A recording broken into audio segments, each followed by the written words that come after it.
there is so much press around what's happening with privacy and the extent to which consumers are comfortable about having their personal information used. And if you ask a blunt question, you'll get a blunt answer. So if you go out and you ask consumers, do you like your personal information being used? I think all of us in the room would say, well, no, we don't like our information being used. So we needed to get a more granular idea around what is happening with consumers, but also then to understand what is acceptable, what is not acceptable, and what can we do as businesses to make consumers feel more comfortable about their data being used. And all of us have a responsibility as marketers to make sure that we look at those best practices, look at that advice that the consumer is giving us, and respond to it. The reason it's so important, and we do so much around, come in, that's all right. We do so much lobbying work and government work. And what we're seeing as a trend is that the government is really concerned around the use of data. So we as an organisation and we as an industry need to have responsible practices to stop the flow of additional regulation coming on top of us, because otherwise we will be put in a position where it makes it very difficult to do our jobs if we have over-restrictive legislation. And we've seen that over in the UK and in Europe now, where they're really starting to get into this world of the consumer owns their data. Okay, and we're not there here. We also have things like this right to be forgotten. So this idea that if you as a company hold data and the customer comes to you and says, I don't want you to use my data anymore, that you not only you as a company have to stop using that data, but anyone that you've passed it on to through the relationship, you are now responsible for that too, and making sure that that flow of data comes back and the data is not used by anybody. And that puts a massive impost on business and a massive cost on business, and that's the type of thing that we're trying to avoid here. So this is the reason that we've done the piece of research. So what we're going to talk about today is the background to the research and why we've done it. We'll give a bit of a snapshot. The consumer's attitudes in 2014, but also having a quick look back at what's happened before. We've done a similar piece of research in 2005 and 2008, and things have changed. But if you think about it in 2005 and where we were and what we were doing and the extent to which we were online and on mobiles, the world's changed, and we know that, and the attitudes have changed with it. So we'll give you a little bit of an insight into that. The 5 best practice initiatives we'll go into as well, and that's from a consumer's perspective. We as an industry can tell you what you should be doing in terms of making sure that you're compliant and making sure that you're kind of going a step above the rest. But from a consumer's perspective, they were very clear, and there's five very clear outcomes. You're right there. No, you just amputated your leg. There are 5 very clear outcomes that the consumers have come forward and said that these are the 5 key concerns for us and how we could feel better about it. And then obviously we'll answer any questions that you've got. It is Privacy Awareness Week, so this is an initiative that was put together by the Asia Pacific Privacy Authorities, which sounds like a bundle of laughs, doesn't it? But so they put together this idea of Privacy Awareness Week. The idea being that it both raises awareness for privacy in business and raises awareness for privacy for consumers. So consumers being able to protect themselves and also businesses doing the right thing with privacy. And that's a good thing. And this is why we launched the research this week. We thought it was a good initiative to do it then. Now, what we're going to do is a very, very brief overview of what the new legislation said. This is not intended in any way to be your education on privacy legislation, but it will make a bit more sense as we go through the research and what consumers are saying and what they're looking for from us. It makes a little bit more sense when you've got some context around it. So this is literally a 5-minute snapshot of what the legislation is. And I'd like to introduce Dard Sufi, who is our Director of Legal and Regulatory Affairs here at ADMA. And she is out there fighting the good fight on your behalf every day to make sure that there is an understanding of how business is using data and that we're not being over-regulated. So over to you, Dard. Thank you, everyone. Yes, in terms of a background of the changes that we've seen, obviously we've had privacy legislation in for quite a while. But since 2014, the changes that were implemented, we obviously have to have as part of our day-to-day practices. Privacy principles have basically been taken from what they previously were, but now they're more particularised. So we've gone from general requirements to more specific requirements. We now have more specific requirements with respect to the way that we collect data. Has it been solicited or hasn't it been solicited? Did it just turn up on our desks? There's something specific with respect to marketing as well. We also have a new requirement with respect to whether or not we allow our consumers to be anonymous or to use a pseudonym. All these sit under 5 broad categories in that we need to be more transparent and consider what we do and how we do it. We need to provide notification, it's more onerous now. We need to let people know how we use and disclose their data. We need to make sure that we maintain the integrity of the data, the quality of the data that we use. Is it accurate? Is it up to date? Is it complete? And when we disclose it, are we disclosing the relevant data? Because you can't disclose irrelevant data. And also the consumer's got a right to actually ask you for what data you hold, and also whether or not they can ask you to correct it. And if you decline that for whatever reason, that's a grounds for complaints that the Privacy Commissioner can step in and actually then start to negotiate with you as to why you don't want to provide the consumer with that option. The new enforcement powers, and I think this is probably the biggest thing that's changed, in that previously the Privacy Commissioner was empowered under the Privacy Act, but there's been 2 major nuances that have been introduced. The fines we know about, which obviously I hope no one really wants to be in that position, but also the ability to complain and the ability for the Privacy Commissioner to initiate an investigation even if there isn't a complaint. Now, if they do that under their own motion investigation powers, then that triggers the balance of their powers, in that they can then commence a mini audit, they can ask you to enter into an enforceable undertaking to do something or not to do something, and they can certainly then vet your compliance obligations. So the ability to complain and the ability to initiate an investigation without a complaint, and then to be able to enforce it through imposing fines, really elevates the Commissioner's powers, similar to some of the other regulators such as the ACCC and ASIC, which we know are a lot stronger in the marketplace. So what has this done for us as organisations? I think from my experience, it's made our members and non-members certainly stand up and say, well, I better just check that. I may already be compliant, but I better just check that. And one of the things that I encourage members to do is to do a gap analysis. And if they find that they haven't done it, then take steps to make sure that it has been reviewed and implement the necessary changes. So it's important that if we do find something from a compliance perspective, that at least we can demonstrate, if we're asked the question, what we're doing to make it better. To make it better for ourselves as organisations, but also for our consumers as well, so that we aren't subject to any questions by the regulator. In terms of sharing data, attitudes, privacy and trust, I want to share with you a little story which only happened a few days ago. I'm mindful I've only got about 4 minutes. I got a phone call from a real estate agency in Melbourne saying to me, oh, is this Dad? They rang me on my mobile phone. It's so-and-so from Ray White Real Estate or Peter Parks, I can't remember. You own X property located at, by the way, do you want to sell it? And I said, no. I said, well, yes, this is me, blah, blah, blah. And by the way, where did you get my data from? Oh, that's just what we do. I wasn't really happy with that because I actually don't know where they got it from. They've got my name, my number, my address, the property details, and they know that I own it. They know that I'm not renting. I was actually quite a bit concerned. They said, oh, must have had something to do with us. I said, well, I actually don't recall that. You must have obtained it from the council. Did you obtain it from the council? I don't know. That's not good enough. It's really not good enough. So even as an individual, as a consumer, I think, well, hang on, you've collected my data. You can't tell me where you got it from, and now you're using it. So it's not about whether or not I'm comfortable with sharing my data. It's about that I need you to tell me when I ask you.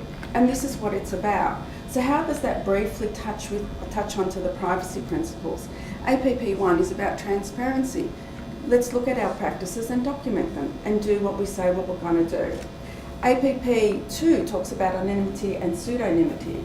So if I don't need to give you my information, you should give me the choice not to give it to you. But obviously if it's necessary for your business, then it's necessary. APP5, notification. There's certain things that you need to highlight and to bring to my attention as a consumer in terms of letting me know at a high level what you're going to do with my data, and then you can refer me to the policy if I want to read it.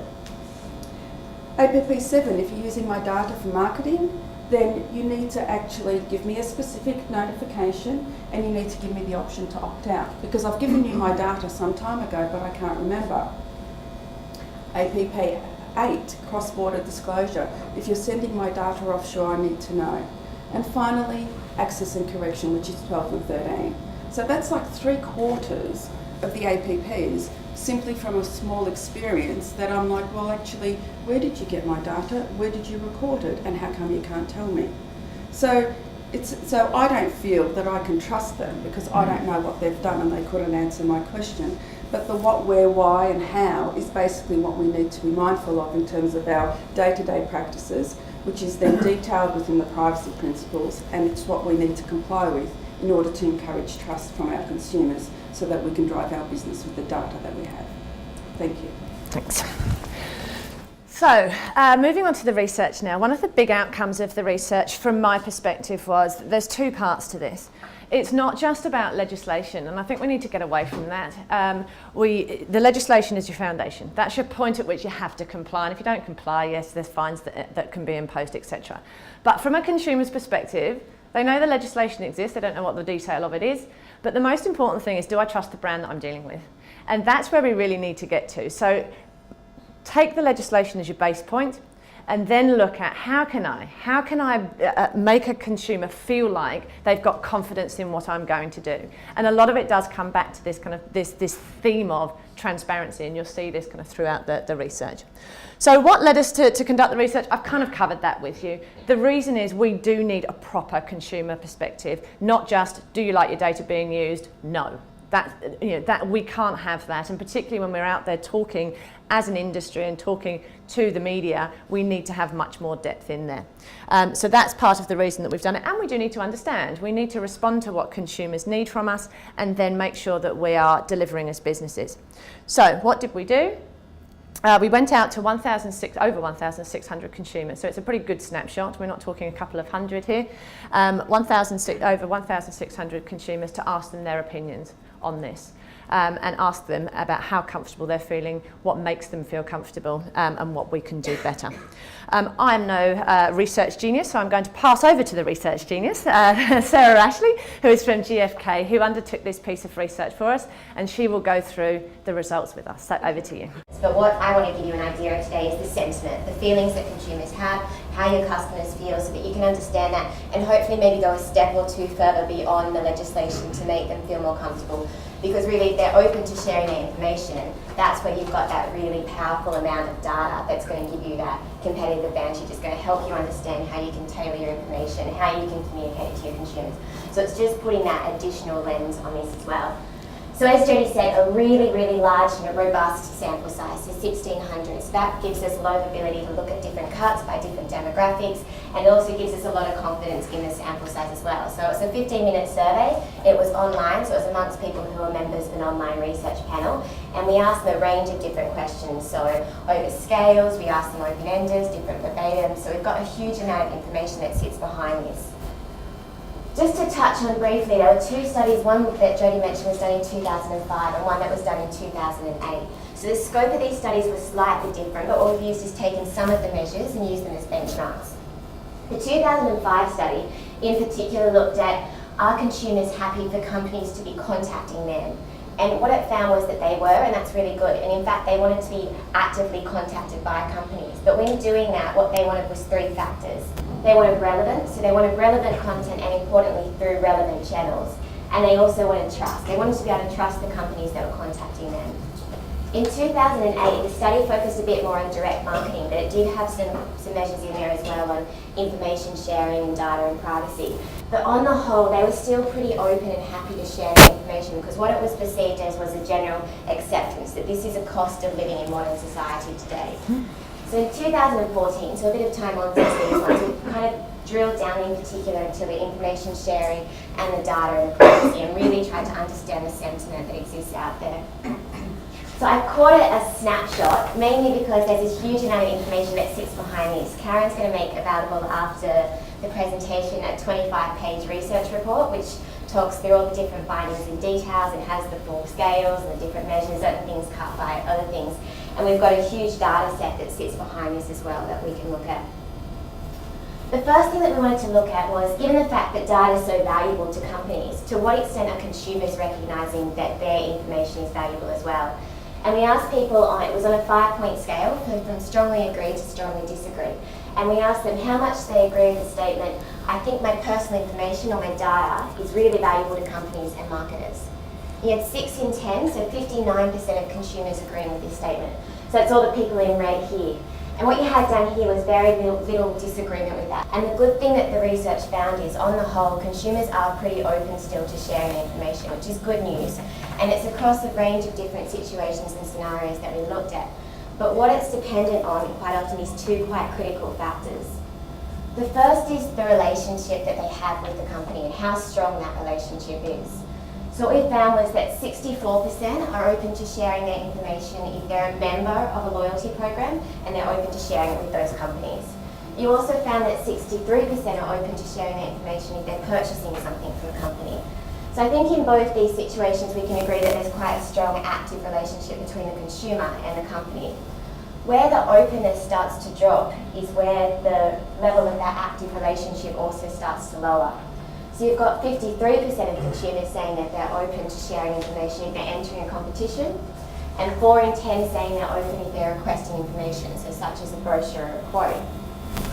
Where we really see the figures start to drop down is right down the bottom here, and that's where it goes down below 25%. So you've got 24% saying they're open to sharing their information if they're considering purchasing something from a company. And that's quite a different figure to the one up the top, because as you imagine, when you're just thinking about purchasing something, you've got 18% agreeing to being open in order to download or access special content. We would have thought this might have been a bit higher, but I think if you think about it in a number of situations, there still isn't that active relationship. And similarly, only 11% said they're open if they're visiting a website, and we'll touch a little bit more on online in a little bit. So, knowing that consumers are open to sharing their information, there's 2 critical factors, the first being the relationship. The second critical factor is trust. So we said to anyone who said they were comfortable sharing their information with companies, we said, why is this? And what we got was an awful lot of it. So when you talk to 16,000 people and you get comments across different questions, it's a huge amount of text, and we spent a lot of time really reading through these comments to get a sense of what was being said and how people felt and what language they were using. What we did was we put all these different comments into a word text analysis, and how it works is pretty much the bigger the word, the more often it's said. And what you see really jumping out here in the centre is trust. And trust is really important to consumers when they're sharing their information. So they're saying things like, I trust that my information will be used responsibly to promote the product. I trust the companies I use, and I put great thought into which ones I use. What's the worst they can do with it? There's privacy laws to regulate this, isn't it? There's also a sense that people are saying, well, I've got nothing to hide. Like, I don't mind if someone has my name or my email address. And that is something as well that we'll find is particularly occurring in the younger generation. But you've also got people saying, I've never had any reason not to feel comfortable. They can't hurt me, right? And it's still that element of, I think I can trust them. I think this is what's really important, just to remember that the relationship and the trust that's there is really powerful to make people feel more open. What's also interesting is that the level of trust also differs across industries. So we asked people the question, for each of the following types of companies, institutions, please indicate how confident you are that they'll do the right thing regarding the use of your personal information. And we asked it across about 15 or so different industries. And you can see here what the dark red is people who said they're confident that these types of companies will do the right thing. And the red is actually the people who said they're somewhat confident. For the rest of it, because it goes up to 100%, the scale is the people who said they're not very confident.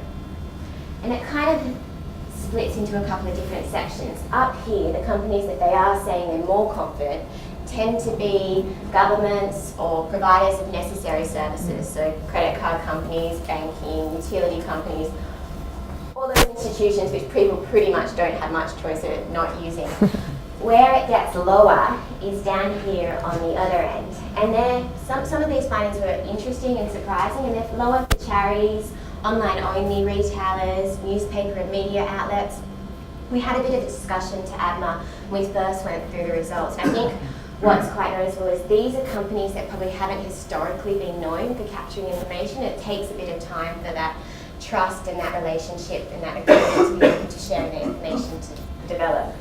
So knowing that people are open to sharing their details and knowing that it depends on the relationship and the trust, what we also wanted to look at is there a recognition of the data value exchange, and are people happy to participate in this exchange? When we say a data value exchange, we mean that consumers recognise that in giving their data to a company, that they understand that they'll get benefits in return. So we asked people how open they were to sharing their personal information in return for rewards or special offers, so say discounts, X% off. And you had 1 in 3, so 36% of them saying that they're open to this. We also had 1 in 3 saying that they're happy for companies to use their personal information if it gives them better service. And these are usually the same people who agreed to this also agreed to this, because I think what we see is that about 1 in 3 consumers are happy to participate in this data value exchange. And the comments that they make around this really show that they do recognise that this data value exchange does give them a better benefit. So they're saying things like, I think sharing my information can be of advantage to me. It can help me get special offers, discounts, and loyalty rewards. But importantly, it can also enhance my experience with those companies. Or over here, when people are saying, I'm comfortable sharing my information because it saves time, and organisations need it to keep in contact if they have something that satisfies my needs as a customer. So it's not just going, yep, it's great, I get rewards and special offers, but there's also an understanding that that data value exchange can give them greater benefits as a customer. One thing though is, when you do research and we ask people questions and they answer, and particularly in quant research, we can only understand what they're aware of. And quite often I think in this area, consumers aren't aware of the full scale of information, the sheer amount of information that exists out there about them. I just want to play you a video that BuzzFeed actually did, a scenario that they tested that's quite interesting, and just put some of these findings into context and just have a look at it. Can I get your full name? Will Steven. Will Steven. Yeah. Did you find him? I think him. Ask him about Jared Leto's hair. What do you think about Jared Leto's hair? Did you know about? Wait, why do you ask that?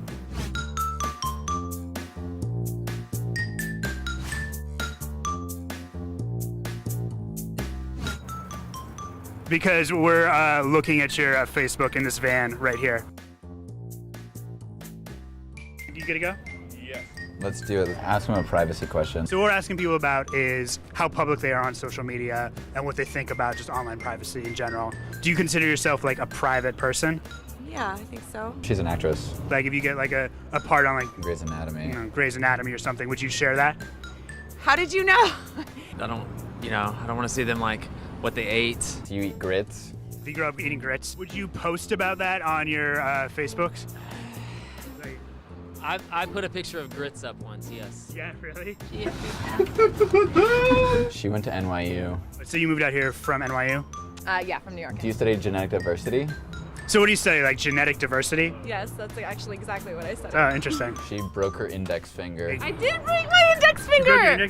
So you're into music, right? Well, you're in a bunch of bands. He's a guitarist in Planeswalker. So like when Planeswalker plays shows, you want to bring out your other friends to see this part of your life. Wait a second. What? Her dad is Mike and her mom is Gabriella. Okay, so like you don't want Mike and Gabriella watching your Instagram. Exactly. How do you know that? It's very easy to find out like where people live or like just from their social media. Like the fact that you live on. No, that's creepy though. It is kind of creepy, isn't it? Yes. So like your brother Christian, you mostly look at his Facebook, right? What? What about your boy like Andy? He posts too much? You don't know that guy? Okay, so you wouldn't like connect with your friends like Laura using Facebook. What? So you don't like going back to Alexandria, Virginia? What the is going on? No, this is really weird. This is weird. This is weird. You guys are weird. Amazing. It totally creeps me out. Say hello to everybody. That's terrifying. Thank you. You knew that. Is that? That's awesome. Whatever.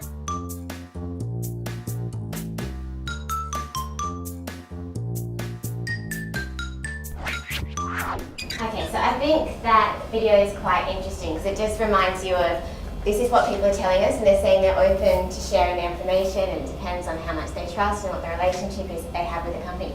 But then just remembering that within that, people often forget how much scale and information is out there and how much they are actually sharing without even them realizing, or they forget how much they put out there.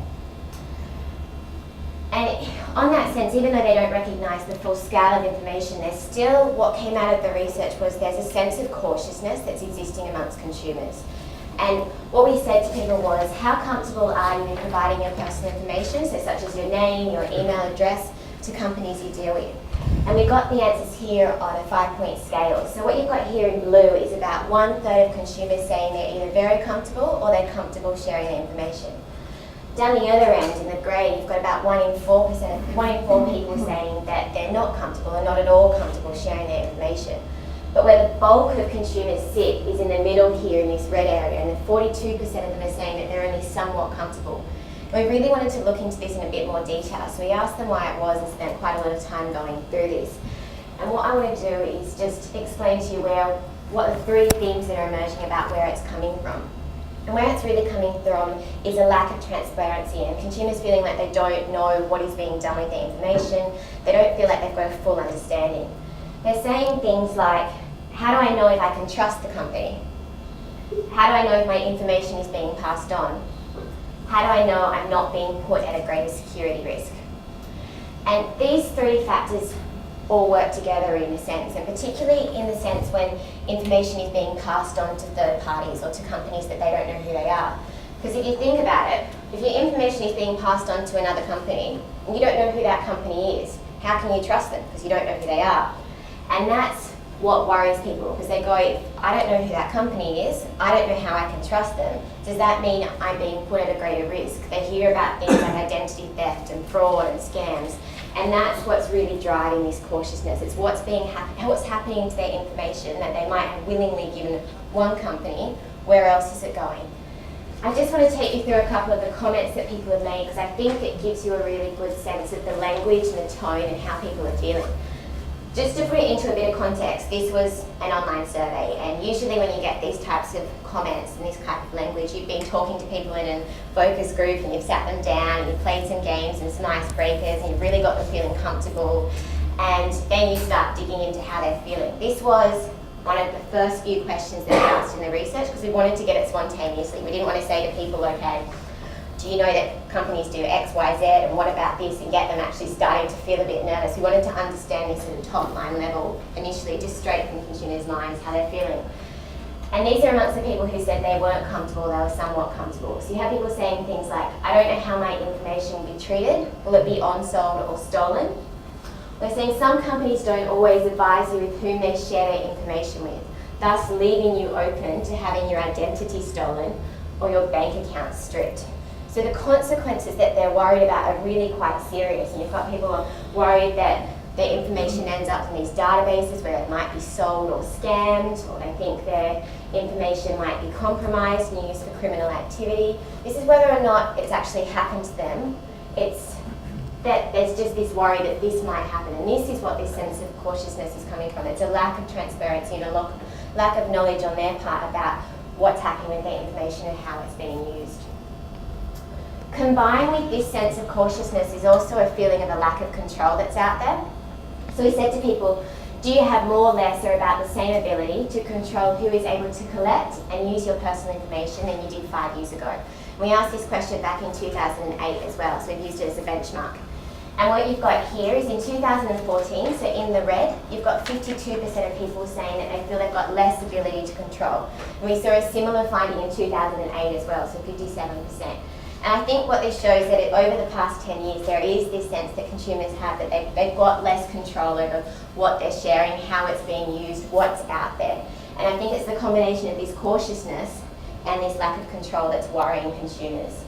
So saying you cannot know or control how companies use the information you provide, or I have no control over how the data is used and who gets my details. And remember, this was something that was found back in 2005. It was in terms of companies contacting consumers, but there still has been a demand over all this time to give them more control. And they're not saying control just to say, I'm not going to share my information. They're saying just control to know a little bit more and to feel like they're making more of an active decision in that process. In response to this though, and this is quite a risk for companies and why I would recommend on the back of this to really work to make your customers and consumers feel more comfortable, because you don't want them to start putting active controls in place, because that's going to stop you being able to access that data. And there is a sense online particularly that people are starting to put in some controls. So you've got 1 in 3 regularly deleting the cookies on their internet browser. You've got 30% regularly using the settings on their internet browser to enable private browsing. You've got 1 in 4 regularly looking for privacy policies and statements on websites. You've got half of them saying that they've got multiple email addresses and that they won't always give their primary email address out to companies that they deal with, and they'll just use it for personal and business information.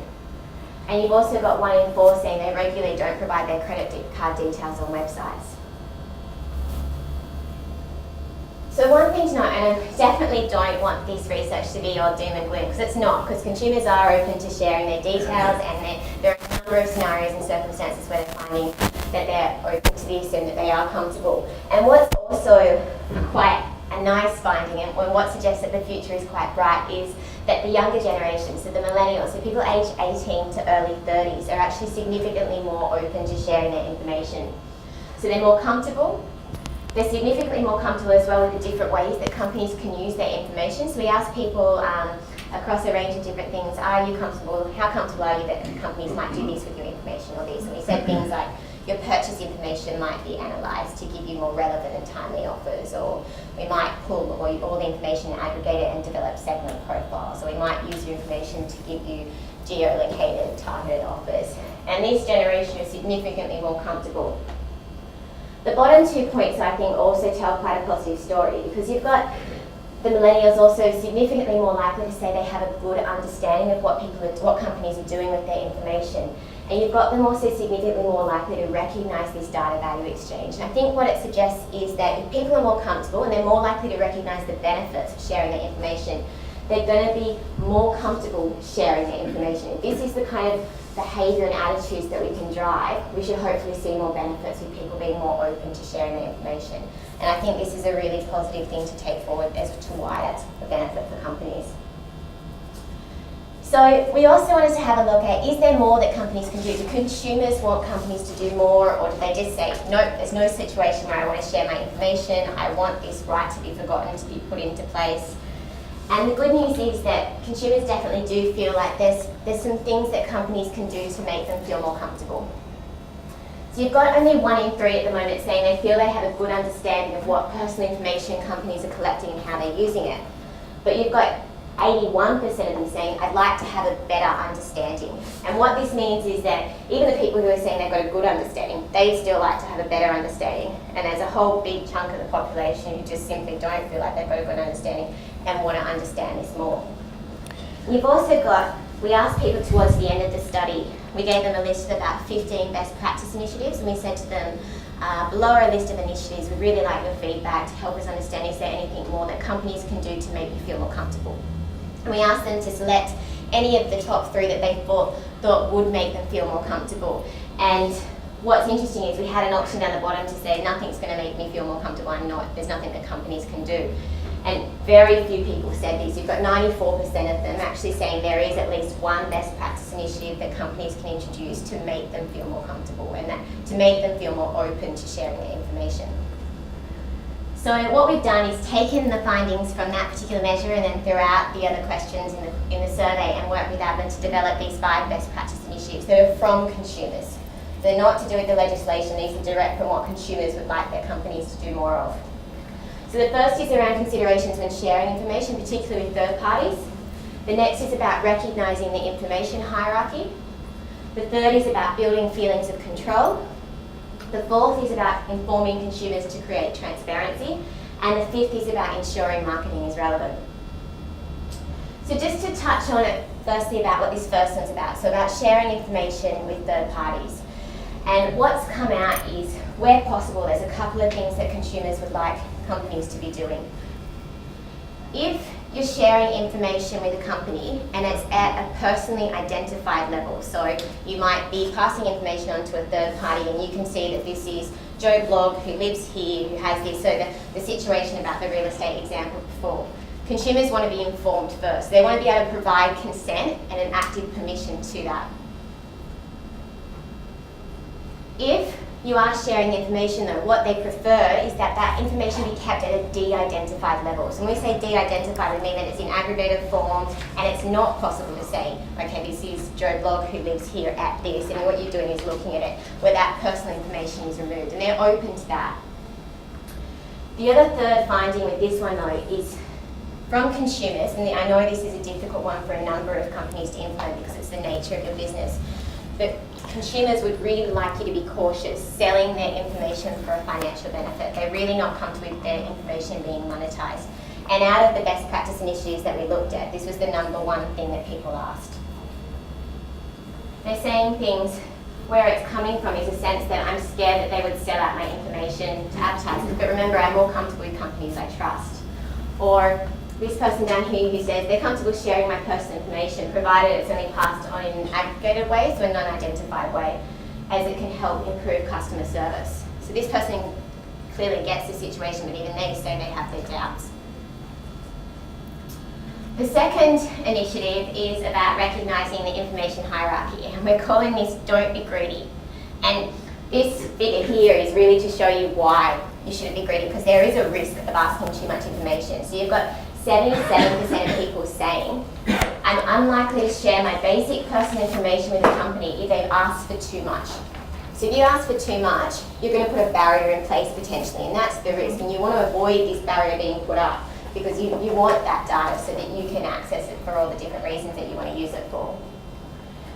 So in doing that, what we found is that there are a couple of different initiatives that we might like you to explore. So sharing this, asking for this information over this one, and there's a lot more detail about this in the report. But the first thing is, remember, financial information, so credit card details, banking information, etc., is generally considered off limit. But if you're thinking about asking either for someone's age or their date of birth, they're significantly more comfortable sharing their age over their date of birth. And the reason is that date of birth is actually thought of as when you call a bank and they say, oh, I need to ask you several security questions, and quite often the date of birth is one of those identifier questions, and that's why there's more reluctance there, because they feel like that could potentially be opening them up to greater risk. Remember, if you're asking for a contact method, they prefer to share their email address over their mobile phone number, their home phone number, or their address. So maybe consider only asking for one form of contact, and consider maybe email address first, just the first one.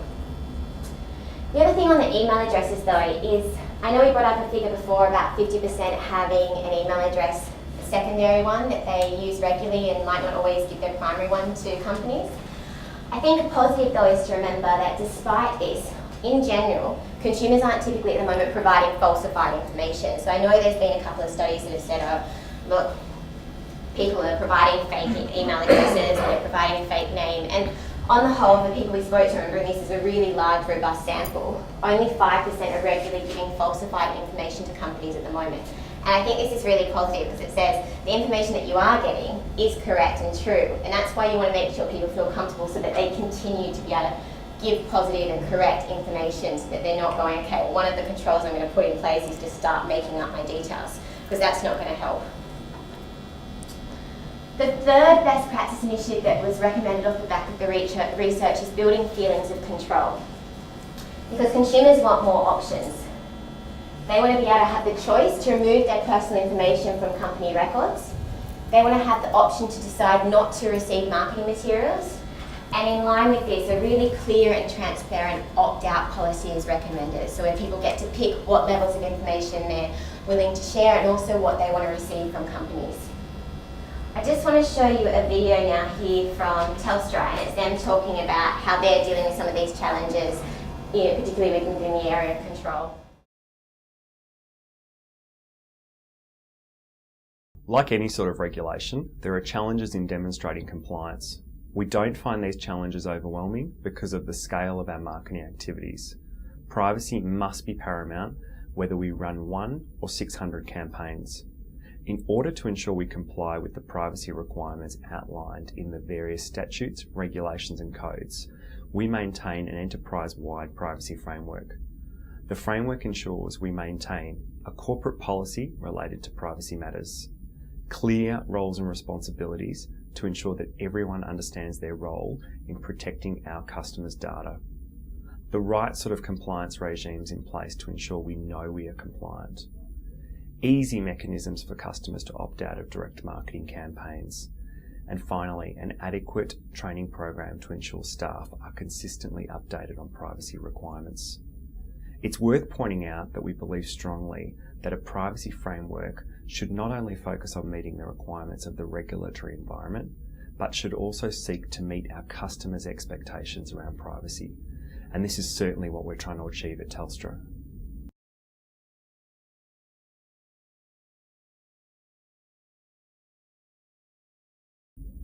I see the following key challenges being faced by our marketing teams. Firstly, customer expectations around privacy.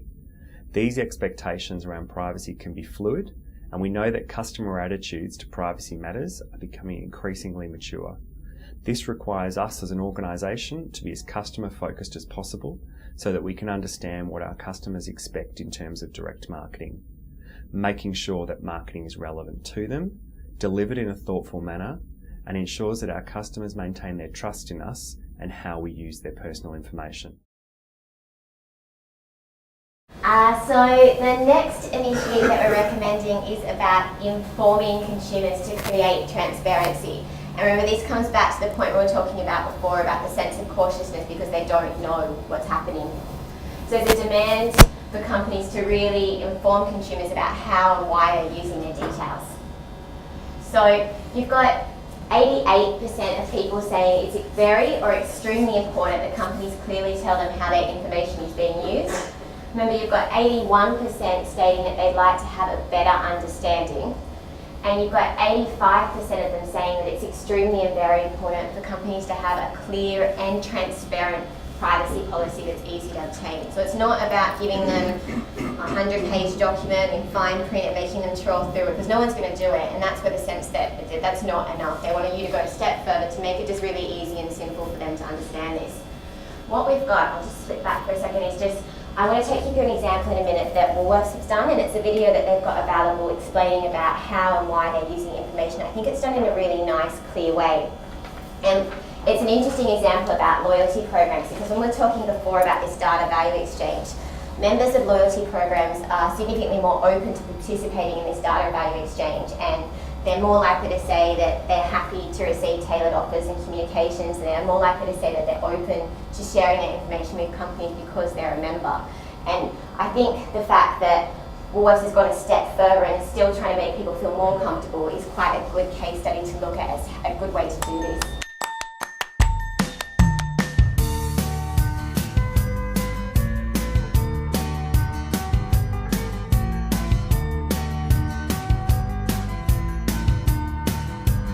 Being a successful business means having happy customers. At Woolworths Everyday Rewards, we know that everyone has different needs. So, like most businesses, we collect personal information about how you shop so we can provide a better service to you.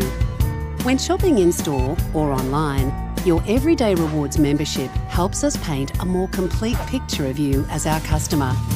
We use this to reward you with member benefits and send you offers on the things you like most, such as beans, not beans. And we aim to make them available in your local store or when you shop online. We use online technology, like cookies, to help us understand the types of products you're interested in and like to buy, and then bring up the relevant pages when you visit our sites. This also helps ensure our online marketing to you is useful and interesting. Some of the information we manage shows how groups of people shop in similar ways. Without disclosing any of your personal details, we share these anonymous shopping patterns with other companies, for example, food manufacturers and growers, so they can improve range and quality to suit our customers' needs. You have control of your personal information, and you have legal rights to access it and update it. If you're unhappy with the way we're managing your information, just let us know. You can be sure that any personal information you share with us is completely protected by our privacy policy. And when it comes to marketing, it's only ever used or disclosed for the Woolworths Group's own purposes.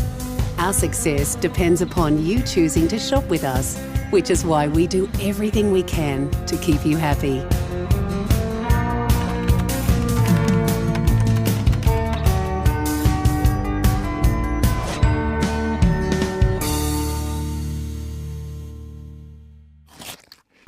think that's a really nice example. For one, I really like the people. I think they're really cute. But in particular, I think it's done in a really nice, simple and clear way. It's short and it's to the point, but it's still quite honest in saying, okay, we are collecting your information. We're not going to hide from it. This is how we're doing it, and this is the benefits that you might, as a customer, get from this. So the final best practice initiative that we're going to touch on today is about ensuring marketing is relevant. And this was something that came back from the 2005 study about consumers really wanting information that they receive from companies to be relevant. And really at the moment you've got 1 in 2 saying that they're happy for companies they bought something from to contact them to keep them updated on relevant offers and products. So you do have about half of consumers saying they're happy to be contacted in that way. You've got some people though who aren't as happy, and I think that's because a lot of what's out there quite often misses the mark. It's not relevant, it feels too much, it's too often. And I just want to address that there is quite a high risk for companies in contacting consumers too often with irrelevant information, because they're going to say, well, I'm not open anymore to sharing my information, or I'm going to unsubscribe from this mailing list. And that's why you want to avoid this situation, because that's where you're not going to have that data available to use. So you've got 52% saying that they're likely to request to unsubscribe from a company's loyalty program or online marketing if the communication they receive isn't relevant. You've got 7 in 10 saying they're unlikely to share their information with a company if they've been sent unwanted marketing multiple times. But importantly, you've actually got 50%, so 47% of them saying that they do that even if they were just sent irrelevant marketing just once. So by sending irrelevant marketing, there's actually quite a high risk for consumers that they won't be open to sharing their information. So that's it from the research point of view for now. I just want to remind you that there is a wealth of information available, but on the whole I think there's a lot of positives to take out from the research. There are a number of things that consumers want companies to do to make them feel more comfortable, and they are at the moment still really open to sharing their information, particularly when there's a relationship and when there's trust. And I think there's a lot, just some small things that companies could potentially implement just to be able to get consumers to go a step further instead of making them feel less positive about this. So I'm just going to hand you back over to Jodie now, who's just going to have a chat about some of the other options that are available and some more information that you might be able to access to know where to go through from here. Yep. Look, I realise that privacy is a really big issue, and as I said, it's not just about legislation now, it's about thinking about different ways of doing it.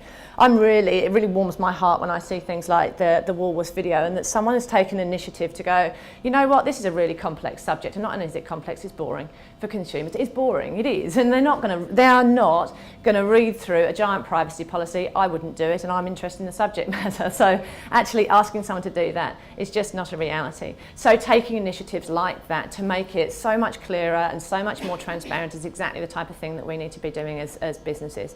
So the other thing from our point of view is we understand it's complex. So we're trying, and we do as ADMA place a lot of emphasis on providing benefits for you guys so that we can help you along the path. First of all, Dada's here. She's probably the most valuable resource in the marketing community, I would say, because you can at any time kind of phone ADMA up or send us an email and say, look, we've got this problem, we've got this question, and we can help guide you down the path to where you can get that information. We've got Data Pass, which is an online training program that you can kind of get your whole teams through very quickly so that they're understanding what their privacy requirements are or their obligations are in relation to marketing. So it's not about legislation, it's right, as a marketer, what do I have to do here to make sure that I keep my business on the right side of the law? Compliance Hub is a wealth of information that you can go in. There's checklists, there's videos, there's guidelines around what you can and can't do, and it's not just privacy, it's everything to do with kind of marketing and compliance and making sure we're doing the right thing. You can sign up for the newsletter, which gives you a snapshot of everything that's going on in the world of compliance, and also every month we'll give you new tools that you can use to make sure, again, that you're doing the right thing. We have education courses and regulatory webinars, so it's pretty much, I mean, however you like to consume information and whatever question you have, we can pretty much answer it for you. So I always want to make sure that people know about that resource. It is free of charge, and make sure that you use it because it's valuable, it's there, and it's all in one place. So if you just go to adma.com.au/privacy, you can find all of the information there. So thank you so much for coming this morning. If you do have any questions, we'll be milling around for a few minutes, and look forward to seeing you all soon. Thanks. Thank you. Okay.